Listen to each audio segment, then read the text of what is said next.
بہت ہی sensitive topic ہم discuss کر رہے ہیں. ایسی نشانیاں بتائی ہیں جو آپ ارد گرد اپنے قریبی لوگوں میں دیکھ سکتے ہیں کہ خدا نہ خواستہ اگر یہ 2 سے 3 نشانیاں اس کے اندر موجود ہیں تو اس کو ہیلپ کی ضرورت ہے. اب یہاں پر اہم سوال یہ پیدا ہوتا ہے کہ جب یہ نشانیاں دیکھ لیں تو اس کے بعد کیا کیا جائے. شاہ صاحب, ہمیں بڑا خوف آتا ہے سائیکیٹرسٹ یا سائیکالوجسٹ کا نام سن کے.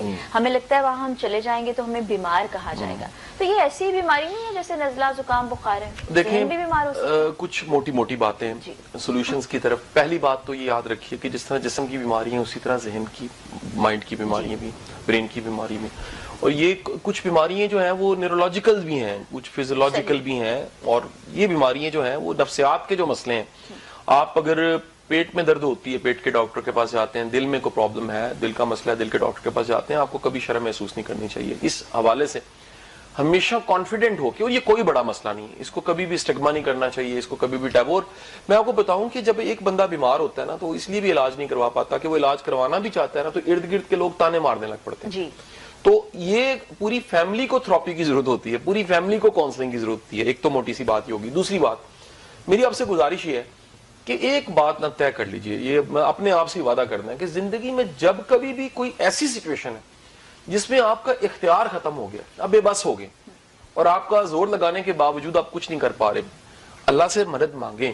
اس میں کوئی شک نہیں ہے, اللہ بڑا رحیم و کریم ہے اور وہ بے بسوں کی فریاد کو سنتا ہے, دعا مانگنے والوں کی دعا کو سنتا ہے, اور کرم کرنے والا, فضل کرنے والا کریم رب ہے. لیکن ساتھ ہی ساتھ یاد رکھیے کہ وہ ہیلا وسیلہ اور جو ایک دنیا کا سپورٹ کا سسٹم ہے اس کو انکریج کرتا ہے. اونٹ کی ایک ٹانگ باندھ کے آپ توکل خدا کر سکتے ہیں. دونوں اگر آپ نے ٹانگیں کھلی چھوڑی ہوئی ہیں, یعنی چاروں ٹانگیں کھلی چھوڑی ہوئی ہیں, تو اس کو حماقت کہتے ہیں. گھر کو لاک کر کے پھر آپ دعا پڑھیے حفاظت کی, تو یہ توکل خدا ہے. لیکن آپ گھر کھلا چھوڑ کے جائیں اور اس میں قیمتی چیز پڑی ہو تو اس کو توکل نہیں, اس کو بے وقوفی کہتے ہیں. اسی طرح آپ کو کبھی بھی کسی سے مشورہ, کاؤنسلنگ, گائیڈنس لینا کبھی شرم نہیں محسوس کرنی چاہیے. اور خدا کے بندو, جس طرح زندگی میں آپ کہتے ہو جی اچھا ڈینٹسٹ میرا جاننے والا ہے, اچھا ڈاکٹر میرا جاننے والا ہے, اچھا پیڈیاٹرک میرا جاننے والا ہے, اچھا کوچ, کاؤنسلر, گائیڈ بھی ہونا چاہیے. اور میں نے بڑا غور سے جی ایک میں جملہ یہاں کوٹ کرنے لگا ہوں جس پہ پورا پروگرام ہو سکتا ہے. پرانے ہمارے جو اہل تصوف تھے, صوفیہ تھے, وہ کہتے تھے جس کا کوئی پیر نہیں اس کا شیطان پیر ہے. مجھے جب میں نے نفسیات کو سمجھا نا اور یہ بیماریوں کو سمجھا تو مجھے پتا لگا اس سے اچھا جملہ کوئی نہیں ان کو سمجھانے والا. وجہ کیا ہے؟ یہ ہے نفس کی بیماری, علم النفس ہے نا. تو جب آپ کا گائیڈ کوئی نہیں ہوتا تو آپ کا نفس ایک سرپٹ گھوڑے کی طرح وہ ممکن ہے آپ کو خودکشی تک لے جائے, رسوائی تک لے جائے. آپ لالچ کے پہاڑ پہ چلے جائیں اور وہاں سے سلپ ہو کے گر جائیں. آپ کا نفس آپ کو کیسا بنا دے آپ سوچ بھی نہیں سکتے. ہوتا کیا, ہمارے بڑے محترم ہیں, میرے استاد ہیں عرفان الحق صاحب, ہمارے کہہ لیجیے بزرگ ہیں. ایک دن میں نے ان سے پوچھا ایگو کو ختم کرنے کا, انا کو ختم کرنے کا سب سے آسان طریقہ کیا ہے؟ انہوں نے کہا بیعت, فالو کرنا. آج کی ورڈ میں کہوں تو فالو کرنا, کہ آپ کی زندگی میں اگر کوئی آپ سے بہتر ہے اس کو فالو کیجئے. اور کسی شعبے میں اگر آپ کا علم کم ہے تو جو آپ سے زیادہ قابل ہے اس سے پوچھنے میں حرج کوئی نہیں ہے. تیسری موٹی بات, دیکھیں موٹی موٹی باتوں میں آج کا پروگرام بڑا اس میں ہو گیا ڈسکشن. تیسری موٹی بات یہ ہے کہ فرق قدرتی طور پہ اللہ تعالیٰ نے ہیلنگ, کاؤنسلنگ, کوچنگ ماں باپ میں رکھی ہوتی ہے, رشتوں میں رکھی ہوتی ہے. وہ لوگ بڑے خوش اور مطمئن ہوتے ہیں جن کے اپنے دوست ہوتے ہیں, جن کے کوئی بڈیز ہوتے ہیں, جن کے کوئی بیلی ہوتے ہیں, جن کے کوئی سجن ہوتے ہیں, جن کے ویر ہوتے ہیں. یہ بڑے پیارے ورڈز تھے. یعنی فرینڈ جو ورڈ ہے نا وہ نہیں کور کر سکتا ان ورڈز کو. مطلب ویر کتنا پیارا ورڈ ہے, بیلی کتنا, سجن کتنا پیارا ورڈ ہے, ایک یار کتنا پیارا ورڈ ہے, ایک جگر. ہم تو وہ اس طرح کے ورڈز بھی ہمارے بڑے بوڑھے استعمال کرتے تھے کہ یار یہ اپنا جگر ہے. وہ جگر کیونکہ بڑا پاس ہوتا ہے نا جی, تو اس طرح آپ کہتے ہیں جگر ہے میرا. تو اب یہ جو ہے نا جی زندگی میں بڑے ضروری ہیں, اور یہ وہ لوگ ہونے چاہیے جو ججمنٹل نہ ہو. ان کو بھی کمانا پڑتا ہے, ارن کرنا پڑتا ہے. دیکھیں کیونکہ آپ نے نہیں کمایا ہوتا تو پھر آپ کو کوئی سائیکالوجسٹ ڈھونڈنا پڑا ہے, کوئی بری بات نہیں ہے, آپ ہیلپ لے سکتے ہیں. لیکن خدا کے لیے اپنے رشتوں کو قیمتی سمجھیں اور اپنے رشتوں کو ساتھ لے کے چلیں. تو وہ لوگ جو رشتے نبھاتے ہیں, ساتھ لے کے چلتے ہیں, اللہ کے رسول صلی اللہ علیہ وسلم کی حدیث ہے جس کا مفہوم یہ ہے کہ اللہ اس شخص کی زندگی میں برکت شامل کر دیتا ہے جو اپنے رشتوں کو نبھاتا ہے اور رشتوں کو ساتھ لے کے چلتا ہے. اچھا اب فطرتی طور پہ تو یہی پروسیس ہے, یہ موٹی بات ہے. یعنی ماں باپ میں ہے، اب وینٹ آؤٹ کریں اپنی ماں کے ساتھ لگ کے، باپ کے پاس بیٹھ کے، اپنے بھائی کے پاس، اپنی بہن کے پاس، اور وہ بھی ججمنٹل ہو کے نہ سنیں. لیکن اگلا نقطہ یہ، اگر یہ اویلیبل نہیں ہے تو پروفیشنل ہیلپ لیں. بالکل بالکل. کبھی شرم محسوس نہ کریں، ڈھونڈیں، تلاش کریں، پوچھیں کس کی فیڈ بیک کیا ہے، کون کتنا رازداری میں اچھا ہے. کیونکہ آج کل مارکیٹنگ کا دور ایک بڑا ظلم ہے.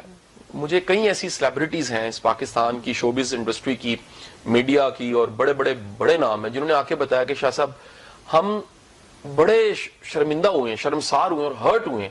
انہوں نے کئی بڑے بڑے نام لیے، میں نام نہیں یہاں لے سکتا. انہوں نے کہا جی ہم اپنا دکھ لے کے اس کے پاس چلے گئے، تو اگلے دن اس نے ویڈیو بنا دی. ایک بڑی قابل آفیسر تھی میرے پاس آئی ایک دفعہ، اپنے بیٹے کا ان کا کوئی چیلنج تھا. انہوں نے کہا کہ جی میں آپ کے پاس آئی ہوں، میں اس لیے آئی ہوں کہ مجھے پتا ہے کہ آپ اس کو پوسٹ نہیں کریں گے. لیکن چند دن پہلے انہوں نے بتایا کہ فلانے ایک صاحب ہیں، میرے سینئر تھے، میں نام نہیں لوں گا، انہوں نے کہا کہ میں ان کے پاس گئی، انہوں نے ایز اٹ از میرا پرابلم صرف نام نہیں لیے لیکن پورا پرابلم نیکسٹ ڈے کی ویڈیو اس پہ بنا کے اپلوڈ کر دی. دیکھیں ایک حیاد آئی، ایک پردہ ہے. اور میں تو اپنے پروفیشن کے بارے میں کہتا ہوں کہ میرے سینے میں اتنے راز فرا دفن، وہ سارے کے سارے راز اٹھا کے میں نے قبر تک چلے جانا، کسی کو پتہ بھی نہیں لگنا کہ کیا تھا اور کیا ہو رہا تھا اور کیا کیا لوگوں کے دکھ تھے. سو جیسے ہی آپ ڈھونڈیں، تلاش کریں تو دیکھیں کوئی ایسا ہو جس پہ آپ اعتبار کر سکیں، جس کو آپ سمجھ سکیں، جس کے آپ کہہ لیجئے آپ شیئرنگ کر سکیں، جو ججمنٹل نہ ہو. ایک واقعہ میں سنا کے، مجھے لگ رہا ہے کہ آپ اختتام کی طرف جا رہی ہیں، ایک واقعہ میں سنانا چاہوں گا ججمنٹل ہونے کا. ایک دفعہ ایک معروف ایک میڈیا شوبز کی ایک محترمہ تھی، تو وہ انہوں نے مجھے یہ واقعہ بتایا. وہ کہتے ہیں کہ میں ایک سائیکالوجسٹ کے پاس چلے گئی، جو کہ ایجڈ بزرگ ان کے والد کی عمر کے تھے. تو وہ کہتے ہیں کہ میرے اندر گلٹ تھا، اور میں نے اس گلٹ کی وجہ سے کئی طرح کے پرابلمز پیدا ہو رہے تھے، اور میں اس شرمندگی کی وجہ سے میری اسٹیم بڑی لو ہو گئی تھی اور میں نظریں نہیں ملا پاتی تھی.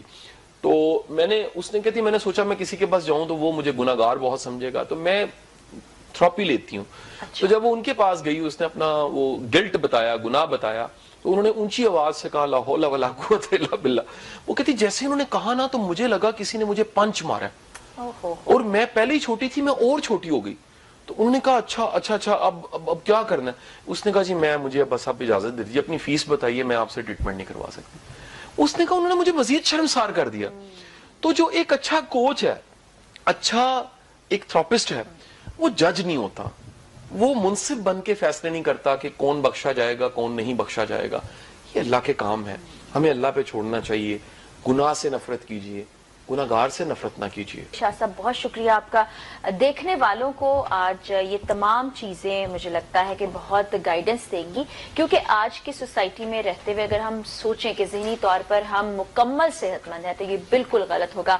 سٹریس ہے وہ انگزائٹی میں بدل سکتا ہے، ڈپریشن کی طرف آپ جا سکتے ہیں، اور یہاں تک کہ اپنی زندگی کو ختم بھی کر سکتے ہیں. تو اپنے ارد گرد بھی نظر رکھیے، اگر کوئی ایسے سائنس نظر آتے ہیں تو فوری طور پر کسی ڈاکٹر سے، کسی ماہر سے رابطہ کیجیے.